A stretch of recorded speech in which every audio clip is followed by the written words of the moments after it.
Welcome to another episode of Down the Barrel Podcast with Jimmy and Dino. And sometimes Jared.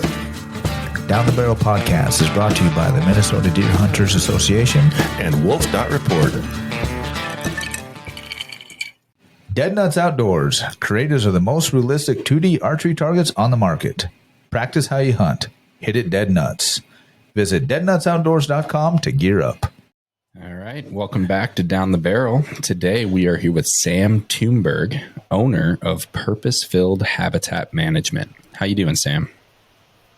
Well, not too bad. How are you guys doing? Good. Yeah. Thanks for joining us. Yeah, thanks for having me. Yeah, glad we can get everything together. And I know I've been watching a few of your YouTube videos here and there, and obviously we know a little bit about you. But why don't you tell us about you? You know, where you're from, and kind of even about the Purpose-Filled Habitat Management, how that got started.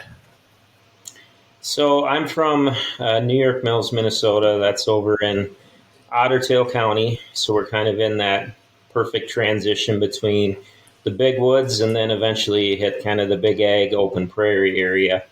And I grew up on a dairy farm, same farm that I do all my habitat work on.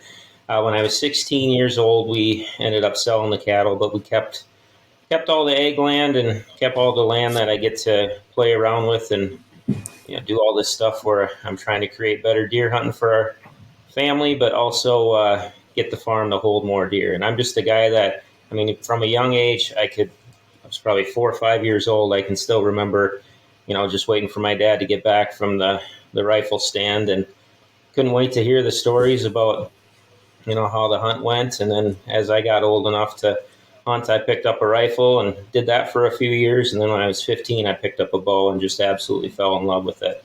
And the rest is history. So, and then when I was probably in my, late teens into early 20s, I started thinking about the habitat side of hunting. And as I got into my later 20s, it really took off. And then I wasn't living in this area at that time, but when I was 30, me and my family moved back here, and that's when I went all in with it and did a ton of stuff out at the farm. But then after a few years of that, I was starting to do stuff out on family land, friend land, even guys that were reaching out because I started a YouTube channel and Facebook page. I think it was in, January 2019, I think. And started having guys reaching out, and they were asking, if I could come do stuff out at their property. So I was doing that for a little bit and was doing it for free. And then eventually it kind of hit a tipping point, and probably right around 2020 where I turned it into a business. And it was a side hustle to start with. But then eventually it just became a very, very busy second job. Because I'm sure if I logged the hours I put into the habitat work, it would probably equal what I do as a school social worker. That's my day job. So, and I've loved it. I've loved every minute of it. It's been nice to have this business. It feels like I get to kind of hunt all year round, and it's just been fun to see the results, not just on my property, but on all the properties that I get to go work on. Well, that's pretty cool. So how many acres do you guys have now? So our family farm is 270 acres. It's probably, I think it's about 110 tillable. We probably got 10 to 12 acres of food plots. And then it's a pretty good mix of hardwoods. There's probably 20-ish acres of swamp, quite a bit of fallow area. That's really fun ground for me because that's, it started out as a blank slate, and I've been able to do a lot with that to build up the habitat in those spots. But yeah, it's a nice diverse mix. We even got a few ponds on the property. Some really nice upland sites, but then we also got this massive swamp that bumps up to the back part of our farm, which holds a ton of deer. So that's my biggest challenge, is just trying to figure out ways to pull deer out of the swamp, because that it's great native habitat in there, lots of nice islands and dry spots, and not as much hunting pressure as there is on the high ground. So that's been a big challenge, but it's been Yeah. fun because Right. with the habitat work, we've been able to, run into a few of those nicer bucks that used to hang out down in there. Gotcha. So surrounding your property, is it all private land kind of surrounding, or do you have some public on some edges or anything? Or It's all private. The closest public's probably okay, 2 to 3 miles away. So, and pretty. Gotcha. There's some good hunters around us. And then there's also plenty of meat hunters too. Not saying that meat hunters aren't good hunters, but they tend to. I know. I heard that. I was like, hold on a second there, bud. We're getting personal guys that hold already. out too. They're willing to do a few sits before they fill Right. the tag. So, Yeah. Oh, that's cool. Awesome. Well,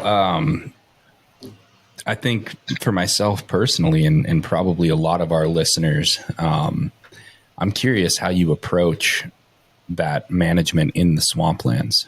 How do you best? So I'm looking at your description of your YouTube channel, and you say most folks leave 90+% of their land completely unmanaged for wildlife. And I would say that definitely describes me with my small piece of land. And that's because probably 90+% of that is swampland. And what can I do as a landowner with swampland to make that as beneficial as possible for my deer and wildlife populations? swamp is really hard. Yeah. We're very limited with what we can do in those areas. But the very first thing I'm looking for, if I'm on a property with swampland, is any high rises that exist in that swamp where we can manage the habitat. If I can find high rises, I'm sure you've walked your property, that's where you're going to find the deer beds. So, if there's an island in that swamp, that's going to definitely be something that's going to stand out. And if that island's full of, like aspen is one that we see a lot on swamp islands, I'm going to go in there and I'm going to start doing some cutting on that island, and I'm going to build up that cover component and, when I cut aspen, I also want to make sure I leave plenty of space for the deer to lie down, lots of trails, lots of pockets through it.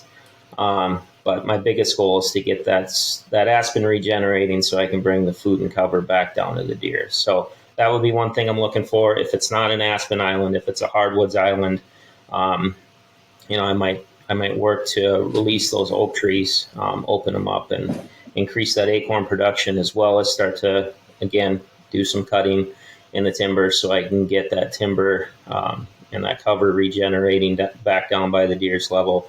Those cuts can be flush cuts. If there's certain types of trees, I might do some hinge cuts. But I'm just looking to create more cover down where the deer exists, because the deer's world is 6 feet and under. So I'll focus on the dry spots first. And then if it's a really wet swamp, that's where it gets really, really micromanagey.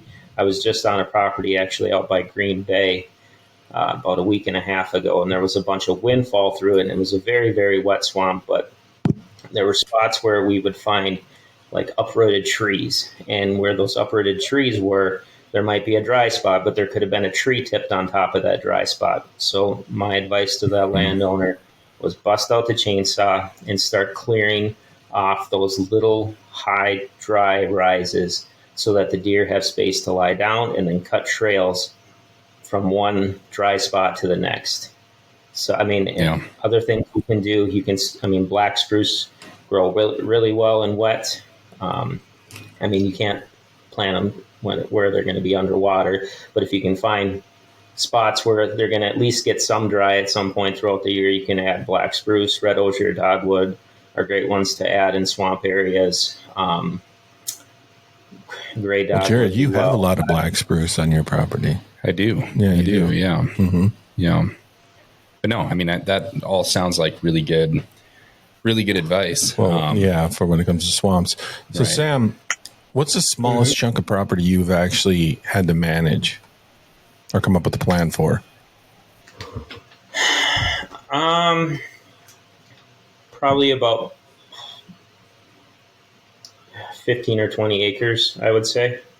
Yeah. So I've had them, Okay. I've had them from 15 to 20 acres all the way up to, I think the biggest I've done is like 700. So Okay. Nice. And you said you were out of Green Bay? yeah, yep.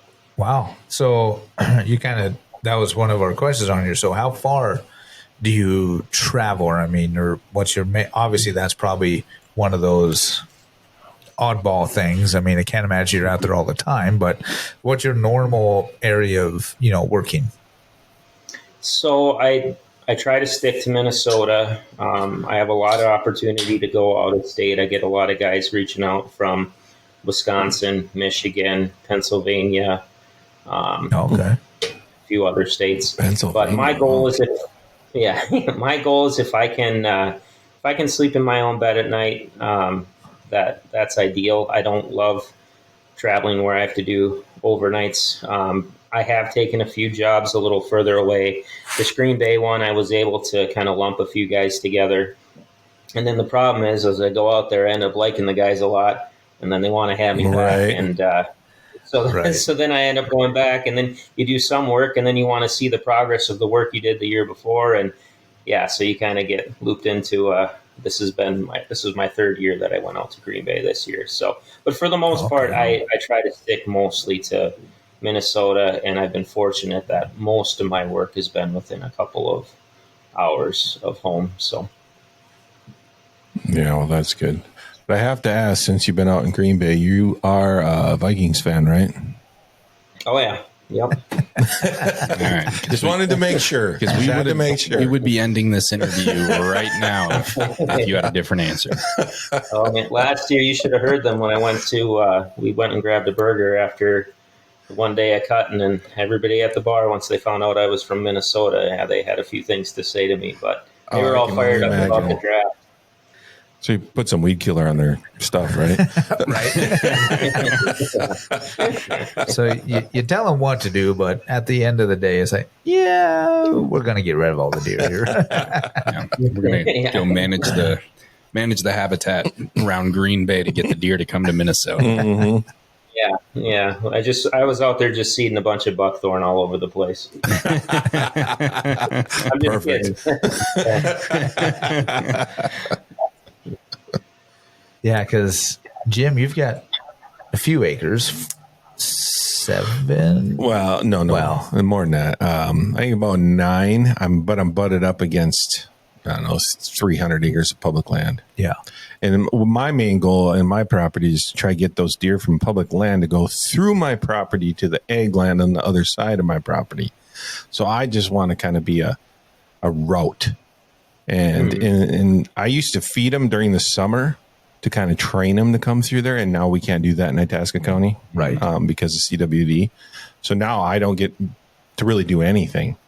Yeah. So I think I can still do food plots. Yeah, and we tried a food plot a few years ago. Obviously, we probably didn't do it the right way. Well, we definitely didn't do it the right way. We tilled some ground up. We threw some seed out, and then we didn't touch it. And they're like, oh, let's see what grows. Let's not spray it. Let's not mow it. We didn't do it the right way. I guess on that, we could ask Sam. Sam, what would you do to make a deer's route just come through your property when you have a situation like that? Is there something you do other than, is it just food plots? Give them something good to eat? Well, and I don't mean to cut you off here, Sam, but we're kind of jumping ahead because you are a contributor to our Whitetails magazine. And in our summer issue, you wrote an article titled Setting Up Deer Travel Corridors. Right. It sounds to me like Jim did not read this article. I did. I posted it online. I definitely read the article. But these deer, they're crossing like 400 yards away from where I want them to cross right now because I can't give them treats anymore. Well, you got to put in some stoplights. That's what I'm asking Sam. What are the stoplights? We got to tell the squirrels, this corn is for you guys. You can't do corn anymore, Dean. Squirrels. All right, let's hear it from the expert. Yeah, what would you do in that situation? You can't feed them during the summer. These deer are crossing literally 400 yards away from where I want them to cross to go onto the ag land. How do I get them to train them to come back through there? What would you do in that situation? Well, first off, I'm the furthest thing from an expert, so yeah, you don't have to use that terminology again. But as far as what I would do in that situation, I mean, you said you have 9 acres of land. That's it. That's A lot it. of it's Okay. open pasture land for horses.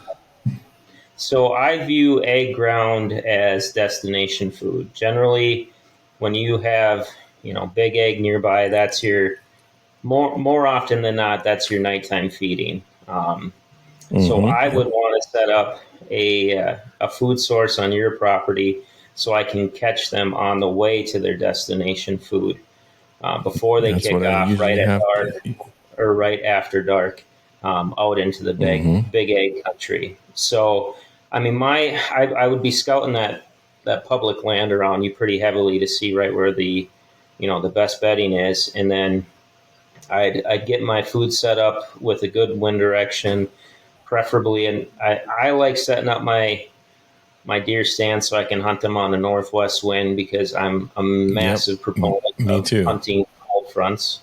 So I'd set the food up in a way where I could get my stand and blow my scent clean on a northwest wind. And then, yeah, like I talked about in the article, I would try to guide some travel corridors right into that food source, right past my stand location, so that I And can what would set you up. use for a food source? I mean, what makes those deer, come to ice cream? What is it? Oh Other, man, I know I watched one of your videos and you said ice cream was, I forget what it was, but you said it was it basswood? I forget what you said it was, probably red but osier they were brown. dogwood, basswood too. That's what it Basswood was. yeah. I Yeah, mean, dogwood. basswood That's was in what the it winter. was. Mm-hmm. Yeah. So as But I far mean, as if I was food, to plan a, go ahead. go ahead. As far as a food source, what could I plant? I mean, I actually have a decent sized little area for a food plot. What could I plant to get them to say, hey, I need to go through this spot before I get to those soybeans? So I mean, it's very, very soil dependent. So the first thing I would do is take a soil sample and see what you're working with. What type of soil do you have on your property? Do you know if it's like loamy? Is Well, it clay? Is it sandy? Is it out out there, it's a what's mix. Honestly, I mean, it's sandy, I guess, in that spot. okay? Maybe a little Well, then clay. you're maybe a little so like kind of a sandy loam, maybe little clay. Okay. Yeah, yeah. I mean, you're probably going to have to do some work with the soil in that scenario, where you can get some organic matter built up in the soil, so you can actually start building soil to grow something. But in general, I'll just share some of the forages I like. Actually, today, right before I jumped on this podcast, I was out seeding brassicas. Now, a lot of guys think, okay, why are you seeding brassicas in mid-June? Normally that's something you would plant around August 1st. Well, last year I seeded some long day brassicas. Most of the stuff we plant August 1st are 45 to 60 day brassicas. Well, last year I did some 80 to 100 day brassicas, and the deer absolutely annihilated them. I mean, it was, we never have overbrowse issues, or very rarely have overbrowse issues on any of our food plots because we have just so much food on our property. But last year they heavily selected these long day brassicas, and I mean, I was blown away with them. So I've only got 1 year in with those, but I absolutely love them. So I went out and seeded a bunch more again today. They can get 4 to 5 feet tall. I believe they're actually a selection from kale, and I found that kale has been a very, very attractive brassica, just kind of universally. And the 3 different forage brassicas, I believe, are a selection from kale. I added one bulb plant into the mix. It's like a 160-day brassica. It's called Major Swede. Now, that one's new to me, so I'm kind of experimenting with that. But yeah, those forage brassicas, anything that looks like kale has been really, really good. And I mean, other stuff I like. If you're trying to build soil, using annual clovers is a really good option. Balanza fixation, frosty berseem, Kentucky Pride Crimson. They explode out of the ground. MSU Deer Lab did a study on clovers, and they found that annual clovers were much more attractive to deer than perennials, and they are a fantastic soil builder. So, planting those can be a really good option. I overseed everything with rye. Rye is like the ultimate savior to any food plot, even if you're straight sand. Rye will grow in sand. There's all kinds of things. We use corn. We use beans. Okay. Yeah, I do. We will plant fall plots with your traditional radish, turnips, kale, rape. I don't love rape. Radish and turnips are okay. Like I said, I've been a really big fan of kale, but I like variety in the plots. So, if I am planting a Nebraska plot, I want at least a few different things growing in it. So, yeah, lots of options out there.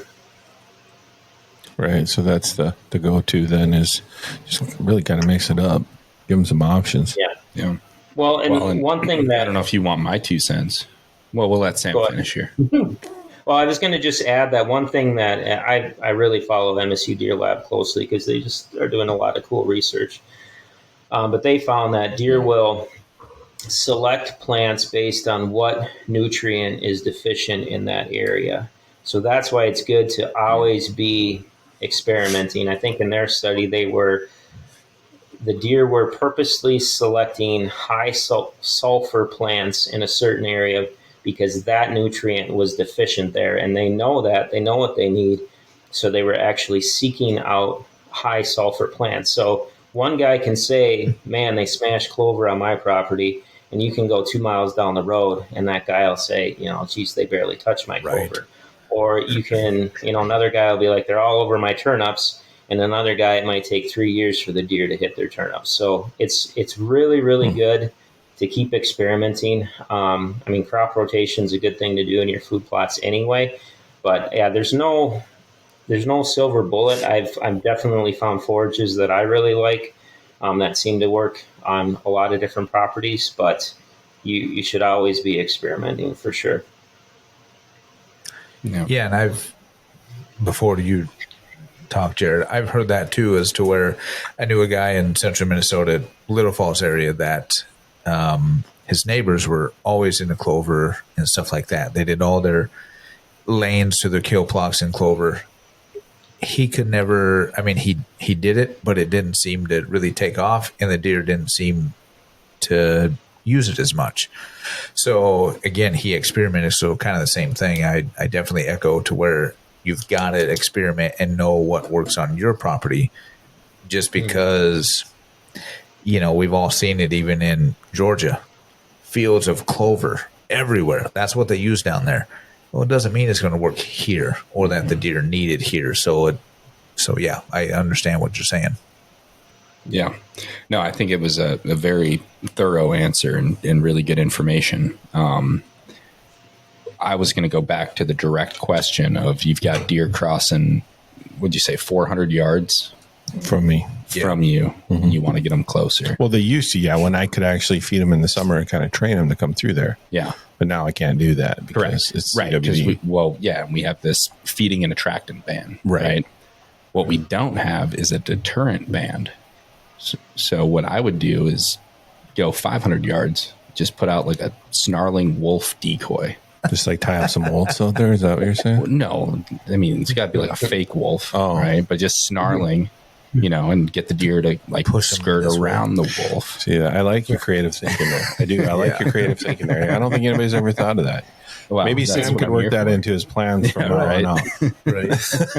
Animatronic wolves or whatever it is you're talking about. Yeah. That way it keeps him off of the neighbor's property onto yours. I like it. I dig it. He should definitely put that into his to his plan, or at least his next article. Right. Right. Oh, absolutely. I'll give credit to you. That was Jared's idea, right? Yeah. That was definitely Jared's idea. That was definitely Jared's idea, yes. Yep. I'll take full credit. I'm gonna take that mouse from Chuck E. Cheese and make it look more like a wolf, and it'll be out there like playing the banjo or whatever it does. That would probably work. Deer coming right to you. Mm-hmm. Yeah. Yeah. I totally understand. I think that would work, man. Yeah. Well, you never know till you try. right? So, So Sam, I've been watching your videos. Oh, go ahead. No, I was going to by say, all means, go ahead. I want to add one thing in. When he mentioned deterrent, um, I have done that before where if I have deer crossing, if it's land I control, obviously, I don't know if this 400 yards away, it's probably not land you control. But if it's land I control, what I'll do is I'll make, like, I can think of a property line on our farm where I wanted to move the deer basically closer to my stand location. So I cut the property line really hard and left a strategic opening right where I needed the deer to cross so that they would go right in front of where I was hunting. So I'll use. I mean, a chainsaw's a deer hunter and habitat manager's best friend, and I will purposely trash areas if I want to pinch deer down, in front of a certain stand location. I do this on the edges of food plots all the time too, where I'll cut really, really hard, both perpendicular and parallel to plots, depending on the situation. But essentially build up a wall of cover around the food plot with my chainsaw and leave a very obvious opening that my travel corridor works into right in front of my stand location and get the deer to pinch down exactly where I need them to be so that I can set up my 20-yard bow shot. So there's a lot you can do with the chainsaw if you're trying to, push deer down in front of where you want them to be to set up your hunting opportunity. Yeah, I can't remember who it was, but it might have been one of the guests on a Meat Eater episode. And he was talking about, just like you said, the two most important pieces of equipment that a deer hunter has in his arsenal are, number one is rifle and number two is chainsaw. You got to do the work, get the deer where you want them to go, and then you got your rifle to finish the job. Yeah. Right. Or your bow. Or your bow. Yeah. The bow. So, I mean, I guess my question would be, and I'm sure this is common knowledge, but I just want to verify. I mean, deer are kind of like us. If there's a trail, they're going to use it. If there's an open or easy area, they're going through there, right? And that's why you kind of make those openings, right? Because if it's easy for them, they're going that way. Yeah, absolutely. I mean, yeah. When I set these travel corridors, I'm creating the path of least resistance, and you don't have to get too elaborate with it. Literally 2 to 3 feet wide. Normally, I got one of those weed whips with like a brush head. I'll go through and I'll cut it back using that, and then come back through and spray them. I try to emulate a real deer trail. I get it down to bare dirts and make it look as realistic as possible, but and I also like to kind of wind them through the timber. I don't make just straight lines. But you give them a path least resistance. You make sure that they can jump off that trail at any moment that they want to. They will definitely use it. That's something that we should do on your property. It's just cut some trails and. I mean, there is a main one to the old stand. Yeah.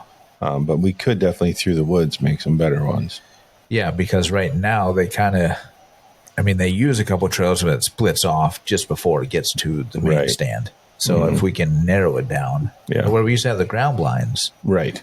There was some more trails, but over the years they've expanded that and filled in. So that's definitely something we can look into. Yeah. So put a wolf decoy on the trail you don't want them to. I think what we need to do is do Jared's idea and then take some of Sam's idea and just kind of see what works. Or more Sam's idea. Yeah. Well, I would go with Sam's too, but I would because I'm guessing an animatronic wolf is pretty expensive. Well, or we could just you were the first one to use the word animatronic. I said decoy. No, you said Chuck E. Cheese or How about something. After you said animatronic. How about we get a cutout of Jared and just put that on the trail? That'll scare any deer away. How about we reach out to our buddies over at Dead Nuts, right, and see if they'll make us a wolf target. Yeah, we can put that up there. Then we can call our buddies at Wildlife Research and use their coyote juice. Yes, so that way it's coyote juice. That way it'll keep the deer away. Right, and they'll have to come right where you want them to go. I'm willing. I like experimenting, so I'm willing to try it exactly. all. There you go. Mm-hmm. Exactly.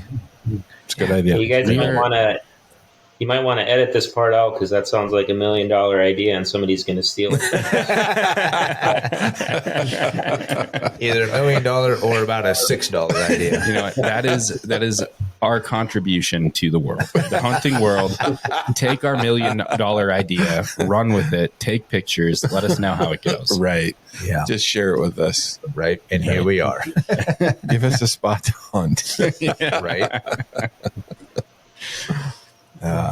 No, it sounds so. Timber stand. I was looking at your website.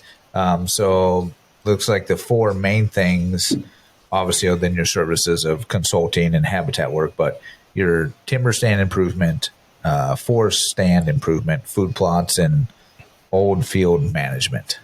So I was really kind of intrigued by even the timber stand improvement and the forest stand improvement. Can you elaborate on any of that? Yeah. Yeah, so timber stand improvement is that's a logging term. Forest stand improvement is a term that was invented by Dr. Craig Harper out of the University of Tennessee. If you ever get a chance to listen to anything he puts out there, I don't know that there's anybody that knows deer and deer habitat better than him on this entire planet. I mean, the guy's a genius. But he kind of coined that FSI term.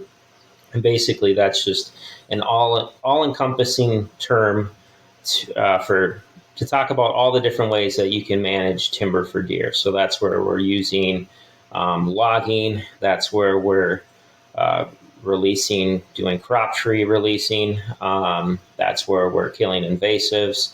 That's where we're cutting and bedding areas or using prescribed fire. Anything in the timber that's helping the deer is kind of under that FSI category.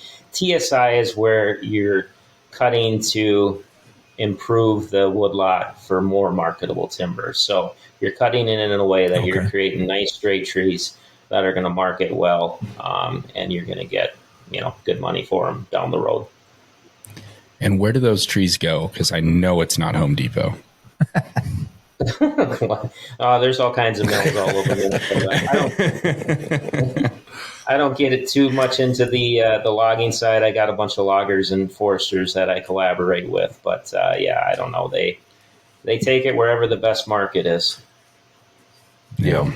And then with the food plots, so do you do the food plots, or do you more or less instruct people how to do it? Yeah, I don't really do too much with food plots. Every now and then, if a guy needs help with kind of a poor man plot where, they need help seeding it, packing it, that kind of stuff, I can do that. But there's different food plot guys that I've used if they don't have the tools themselves. I've got, a few, at least around our area, that will kind of help with that side of it. My hands-on stuff is pretty much running a chainsaw, trying to improve the woodlot for deer, and killing invasives like buckthorn. That's what I go after in July and August, and even into the fall. I'll do some residential buckthorn clearing. So pretty much just running a chainsaw and doing consults. Yeah. Gotcha. So that brings me a question. I have a buckthorn growing in my backyard. You do? It's 20 feet tall. Yeah. It's a big buckthorn. Yeah. It's the only thing growing in my backyard. Do I kill that thing? Yeah. 100%. Yeah. This is no remorse. That thing needs to die. Destroys property. Big buck down. Yep. Yeah. No, get rid of it. I've been planning on it, but I shouldn't say you don't kill it tomorrow, because buckthorn we don't go after till July 1st. Right now we're still kind of in that sap flow time period, but as soon as July 1st hits, get yourself some triclopyr 4 and some diesel. 25% triclopyr, 75% diesel, mix it up in a bottle and cut it and spray the stump, and it'll be dead. I was thinking about just pulling the stump right out of the ground myself, but well, you can do that too. With this diesel. With my diesel. Yeah. So well, that's good to know. Pull it out of the ground and then throw a grenade in the hole. I got to make room for that storage container. And just burn everything around it. Yeah, I figured he'd say that because I had watched a couple of his videos, and I know he's kind of got a sore spot for that. It needs to go. Right. Yeah, I don't. Well, I don't it is, like and a lot of I was going to say a lot of habitat work that MDHA does is Yeah. A lot of the grant buckthorn projects. removal. Yep. A lot of buckthorn mitigation all around the state. It's a serious problem. Yeah. And it's in my opinion, one of the best things you can do for habitat improvement is get rid of the buckthorn. Right. Absolutely. I wish I was better at knowing what trees and everything are, because I can see what buckthorn looks like in the wintertime because it's the only thing still green. But this time of year, I'm not a good tree. Come to my place. Dean will be in his herbivore. backyard yanking out a burl oak. Probably. I love me my burrow. But yeah, I mean, just come over to my place. And, I know what yours looks like, but it's just trying to. It's just that one big tree there. Yeah. Mm-hmm. Yeah, it's been there I forever. watched some of Sam's video, and now I understand what it can look like in the thick. And I can see where that would be horrible. Yeah. Oh, that's nasty. Taking up the aspirin. Because Sam Well, loves I will his say, aspirin too, growth. If you're wanting to learn plants, their technology is a beautiful thing. There's a lot of apps out there, a lot of plant ID apps. My favorite one is called Picture This. So if you download that That's one, the one I it'll rock, pull you up. buddy. You got that one? Yeah, and you pull it on the main screen, yeah. it asks you to pay, but if you just hit that little X in the top right-hand corner, you can use the whole app for free. So, yeah, it's a great app, and it's pretty accurate. I mean, it's not 100%. I've definitely caught it where it's not giving me the right plant, but for them, it does a pretty good job for the most part. I'm going to have to get that because, That's what I used to your house the other night. right, because a lot of times the wife is like, what is this? I go, I don't know. Send a picture to Jim. He's got an app, and he's the wise guy. He knows everything. I'm not the wise guy. The app is the wise the guy. app. So And I'm going to have to get the app now. It is a really good app, and like you said, Sam, sometimes it will tell you the wrong plant. But I've also found that if you just take a picture of a different part of the plant, like if you were doing the bark, you can do a verify, leaf, and then you might get to the right answer. For me, when I've used it, it seems to be as accurate almost every time. Yeah. Yeah.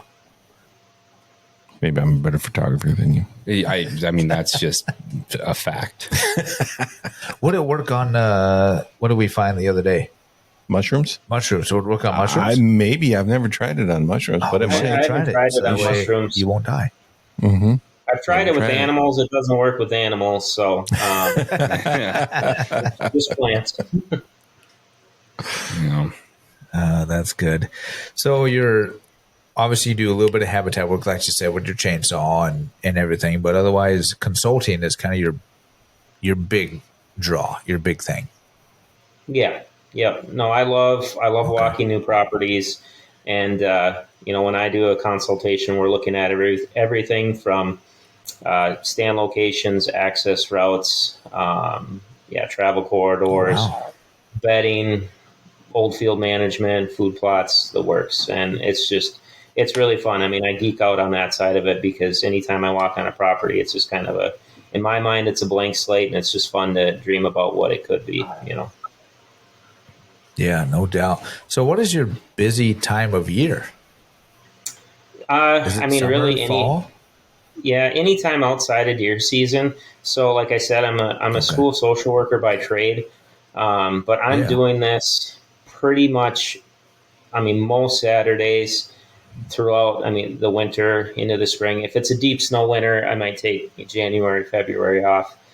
But for sure, all spring on the weekends, and then all summer long, I'm rolling. I mean, I fill my schedule up pretty fast, and I'm going this year. I was going to try leave August open for me to do some stuff out at the farm, and I've already pretty much filled up most of August too. That's the hard part, is when you kind of turn your passion into an occupation, then you run out of time to do a lot of your own stuff, but that's okay.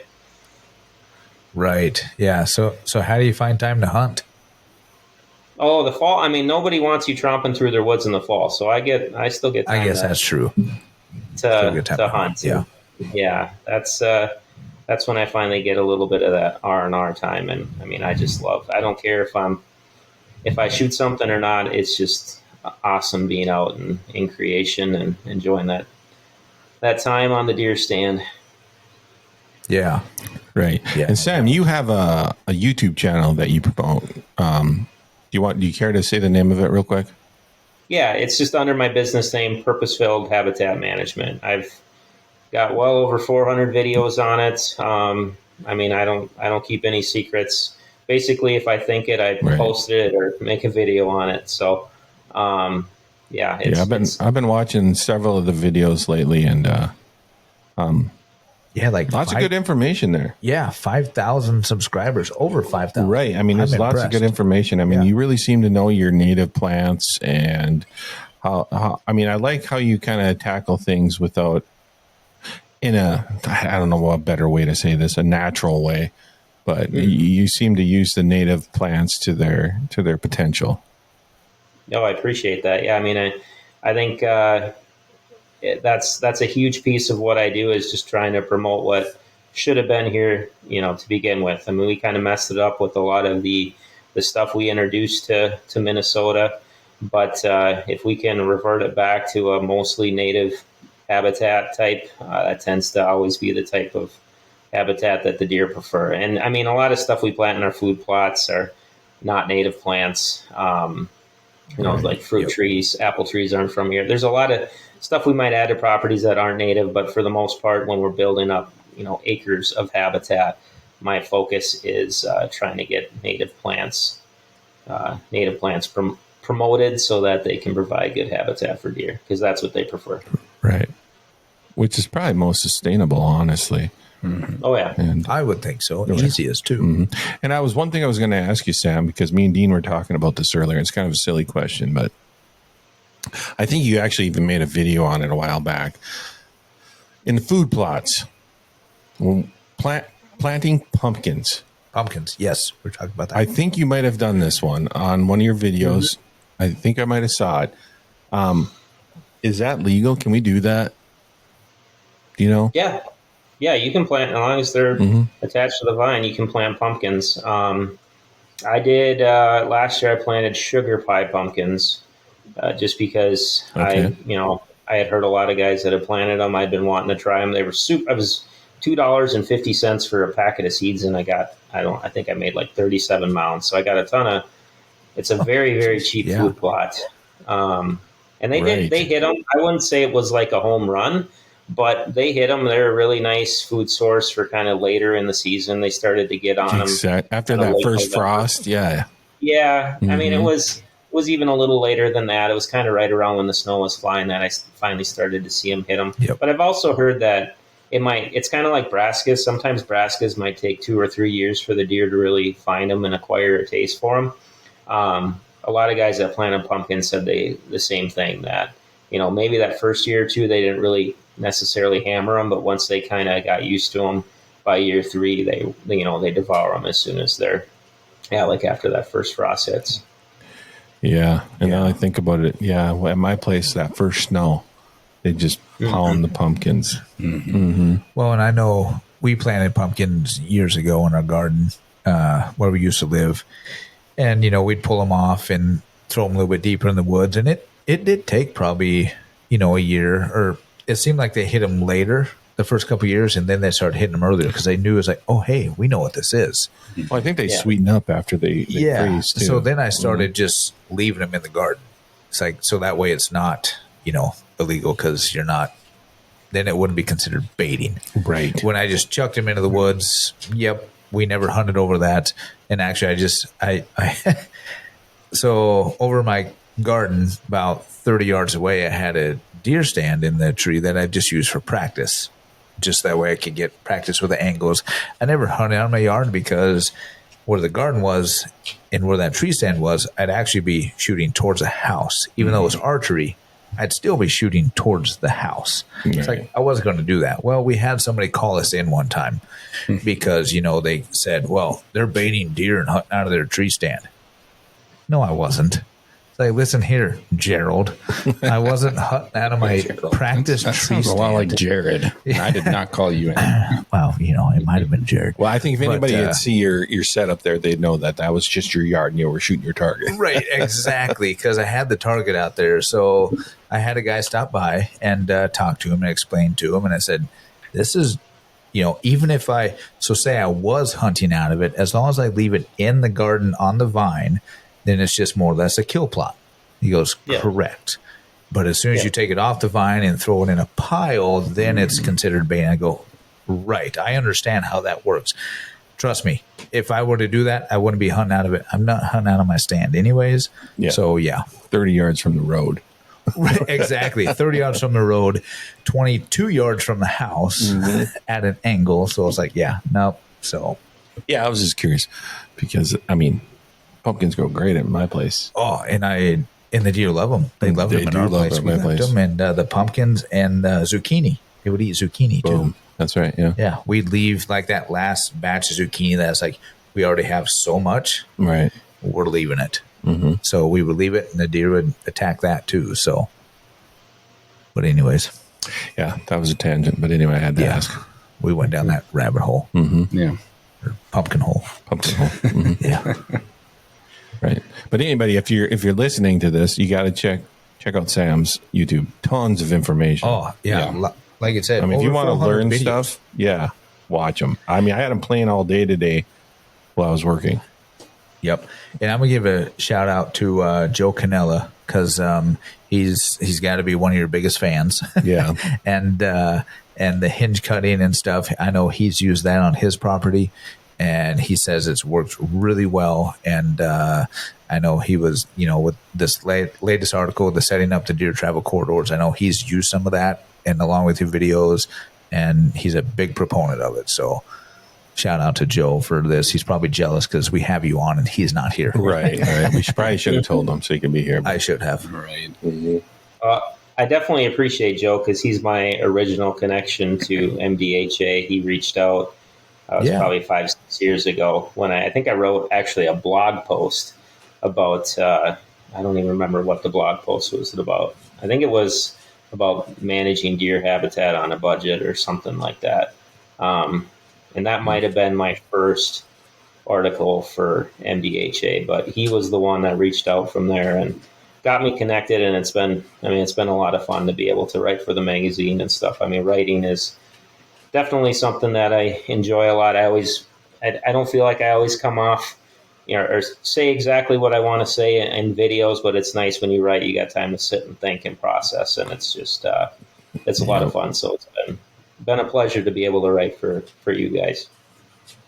Oh, we appreciate it too. Yeah, we really do. I love when Joe, brings you up and it's like, yep, we need to do an article with Sam in here. And I love them. I think they're great. Yeah. I couldn't tell you how many whitetails meetings I've been in where we're like, well, we should really find an article about X topic, right? And Joe immediately jumps in. Sam could do that. Right. Let me reach out to Sam. And I think it's great, Sam, what you do because, a few years ago or even maybe before you started, you had QDMA and NDA to where they had this whole plan. Well, it was more based in Georgia or the South to where you're focusing on obviously what is in, like you said, Minnesota, Wisconsin, and I've heard stories of these guys coming up from QDMA and doing their consultation and more or less it sounds like they model it after what works in Georgia, but it doesn't work here. So I think it's kudos to you to be able to do what, because what's here. Mm-hmm. Well, that's you hit on a massive pet peeve of mine where folks don't acknowledge that there are regional differences with all this stuff, right? What works down in the Ozarks doesn't work up here. And what works in the Ozarks isn't going to work on the East Coast. Deer are different based on what region you're in, and the plan of attack is different based on the region you're in. I've seen it where a southern guy came up here and he had the landowner hacking and squirting and killing all his aspen.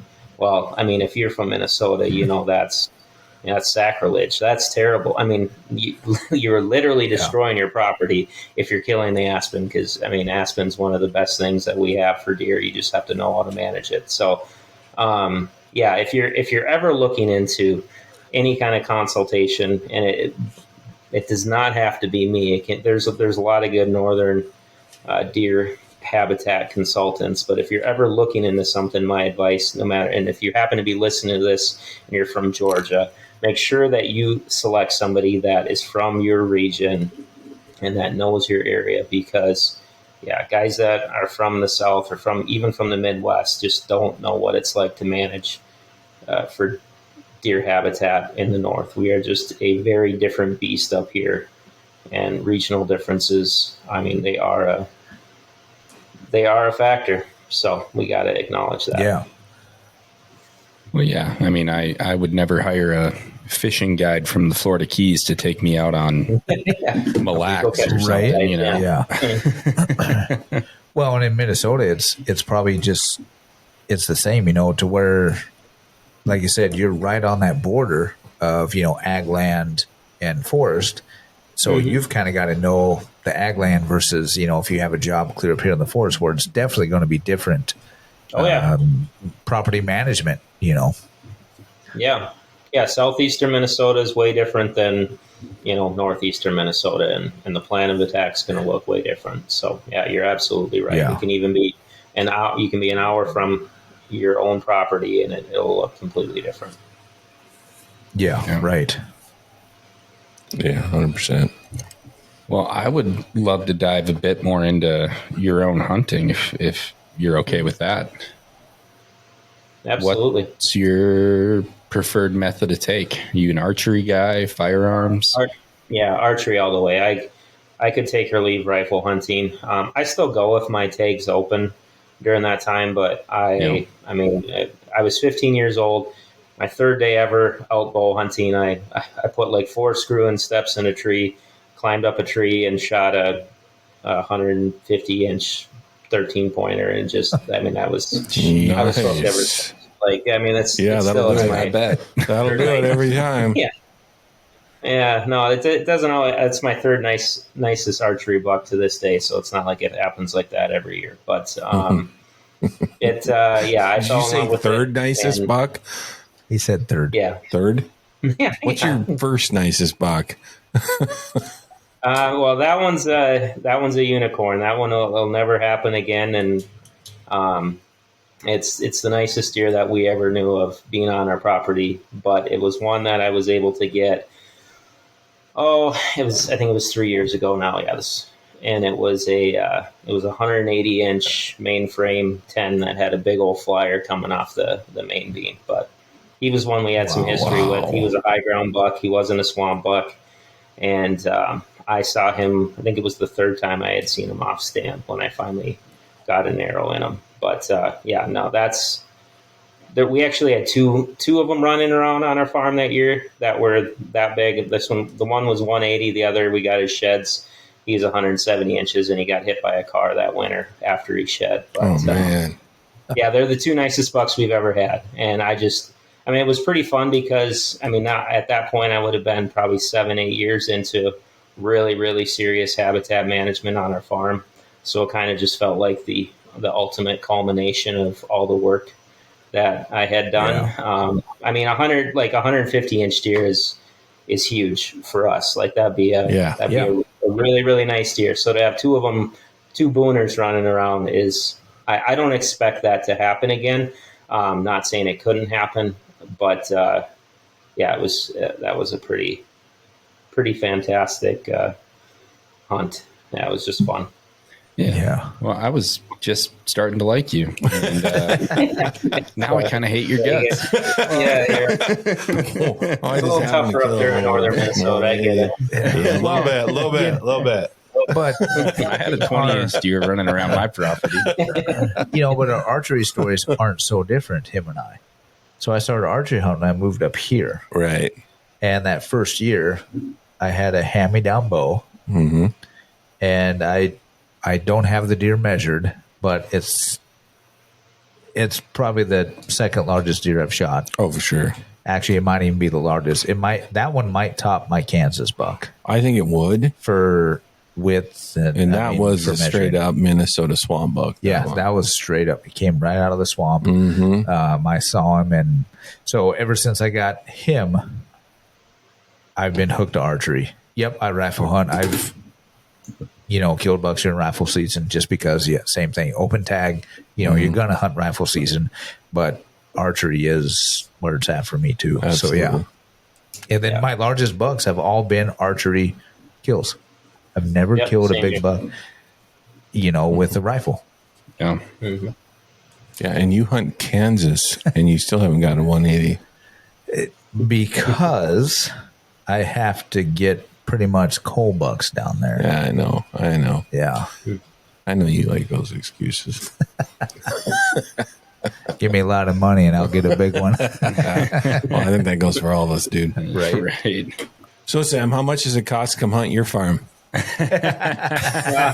don't own the farm, so sorry, I can't answer that question. It's been in the Tumberg family name since my great grandfather Eric Tumberg came over in the late 1800s. I think he came over during the Homesteading Act of, I think it was 1892. That is awesome. So, Wow. yeah, so it's Great been that in the you guys family can name keep forever, and that's the plan, that it'll stay in the family name. But my name's not on the property, so yeah, I can't grant Well, that.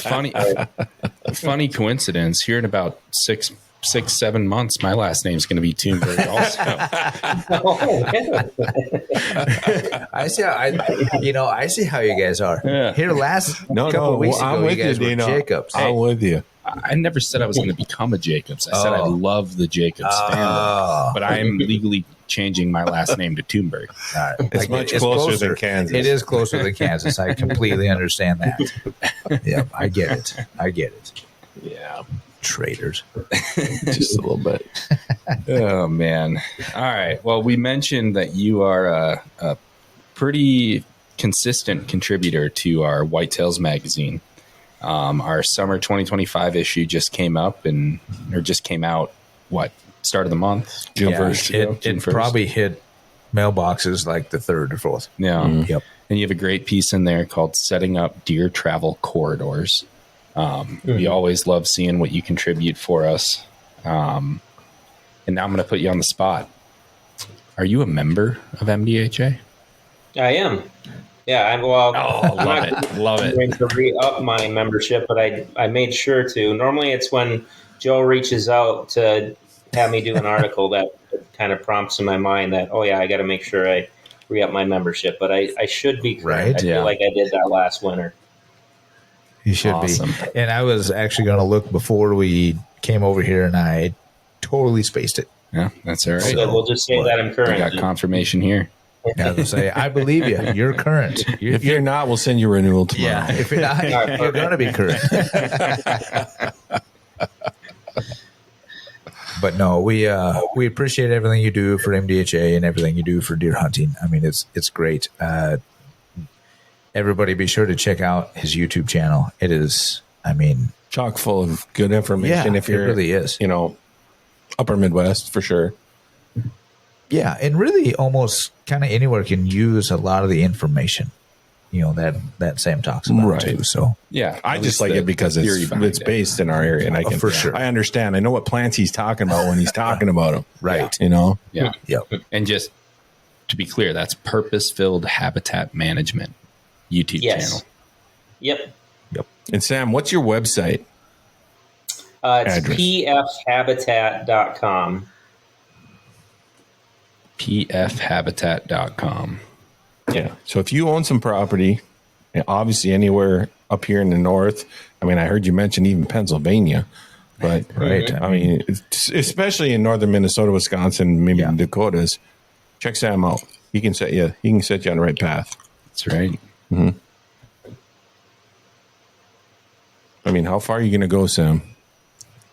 Like I said, I prefer to stick within the borders of Minnesota if possible. I will work a little bit out in kind of eastern South or North Dakota too. I've had a few jobs out that direction because it's not too far from me. But if I can stick within Right, 3-4 hours of home, that's kind of the goal. Gotcha. Cool. I can respect that. Yeah. Well, we appreciate you coming on. We appreciate your time. Right. And love everything you do. Love reading your articles. So Yeah, keep the articles coming. I love sharing them online too. yeah, exactly. Yeah. Thank you very much, Awesome. Sam. And Hey, thanks for having me, guys. look forward to we'll look forward to future articles and maybe having you back on in the future if you're willing. Oh gosh, yeah. I got all kinds of extra questions because I was going to ask him about the property here in Grand Rapids. Right. I know we may have to have you make a trip up and just kind of take a look at what we have even at Jim's place and MDHA and Jared's. Just make a good, maybe a couple days of it. Right. I mean, checking out what we have. I mean, mine will be easy. Just say put a pile of corn there. For the squirrels. But I mean, the MDHA property would actually, you could probably do some good there. Oh, for sure. Yeah. I mean, we got a great guy doing our food plots right now, but yeah, the actual the moving the deer around, I think would be helpful. I think so too. Yeah. I think it'd be great. So, yes, that sounds like a lot of fun. Yeah. All right. Beers on Dean. Yeah, we'll be in touch on that one to see if we can plan that out. So awesome. All right, Sam. Well, we're going to let you go. We appreciate your time and look forward to some more of your YouTube videos and articles and whitetails. Sounds good. Well, thanks a lot, fellas. Yeah, thank you. Appreciate it. The Minnesota Deer Hunters Association has been building our hunting and conservation legacy over the past 40 plus years through habitat, education, advocacy, and legislation in Minnesota for Minnesota. Purpose-filled habitat management. Let's work together to change your property into a deer hunting haven. Check us out at pfhabitat.com and our YouTube channel at pfhabitat. Minbow, member-driven, bow hunter focused. Join today at mnbowhunters.com. Opinions, topics, and guests featured may not necessarily align with the views, beliefs, goals, or mission of our sponsors.